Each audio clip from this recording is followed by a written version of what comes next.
ఈరోజు వాక్య ధ్యానాంశం, నమ్మకాన్ని కల్పించగలుగుతూ ఉన్నారా?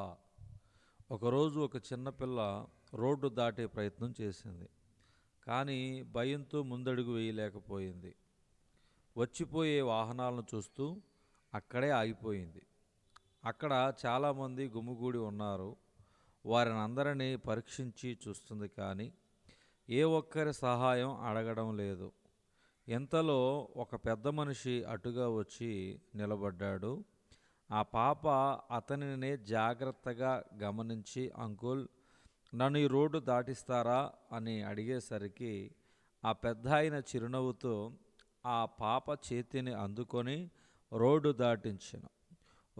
దాటించిన తర్వాత ఆ పాప థ్యాంక్స్ చెప్పి వెళ్ళిపోతుంటే ఆ పెద్దాయన పాపను ఆపి, అమ్మా, అక్కడ ఎంతోమంది నిల్చుని ఉన్నారు కదా, వారిలో ఏ ఒక్కరి సహాయాన్ని కోరుకోకుండా చాలా సమయం ఎదురు చూసి అంతమందిని కాదని నన్ను ఎందుకు రోడ్డు దాటించమని అడిగావు అని ప్రశ్నించాను. అప్పుడు ఆ పాప ఇచ్చిన సమాధానం, అంకుల్, అక్కడ ఎంతోమంది ఉన్నారు, కానీ వారిలో ఏ ఒక్కరి మీద నాకు ఎందుకో నమ్మకము ఏర్పడలేదు, కానీ మిమ్మల్ని చూడగానే నాకు నమ్మకం కుదిరింది, అందుకే మిమ్మల్ని అడిగాను అని చెప్పేసరికి ఆ పెద్ద ఆయన బహుగా సంతోషించాను. అవును, కొంతమందిని చూస్తే వారి యొద్ద వస్త్రధారణ బట్టి, వారి ప్రవర్తన బట్టి, వారి మాట తీరును బట్టి అసలు వారిని నమ్మబుద్ధి కాదు. వారితో స్నేహం చేయాలని కానీ, ఏదైనా సహాయం అడగాలని కానీ, మనసు విప్పి మాట్లాడాలని కానీ అనిపించదు. కానీ కొంతమందిని చూస్తే వారి యొక్క ఆత్మీయతను బట్టి, వారి మాట తీరును బట్టి, వారి మనస్తత్వాన్ని బట్టి మన మనసులో ఒక నమ్మకం ఏర్పడుతుంది.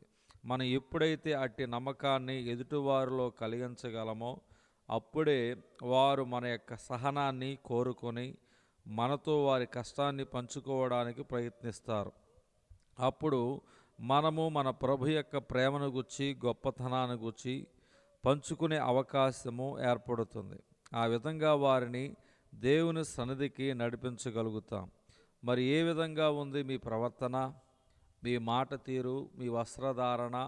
ఎవరైనా మిమ్మల్ని చూడగానే వారి హృదయంలో మంచి అభిప్రాయం, ఒక నమ్మకాన్ని కలిగించే విధంగా ఉన్నదా? అలా ఉంటే నీవు అనేక మందిని ప్రభు సన్నిధికి నడిపించగలవు. అనన్య నమ్మకమైన మనుష్యుడు, అందరికంటే ఎక్కువగా దేవుని ఎదుట భయభక్తులు గలవాడు. నెహెమ్యా గ్రంథము 7వ అధ్యాయం 2వ వచనంలో చూడగలుగుతున్నాం. దేవుడి దినవాక్యం దేవుడు దీవించునుగాక. ఆమేన్.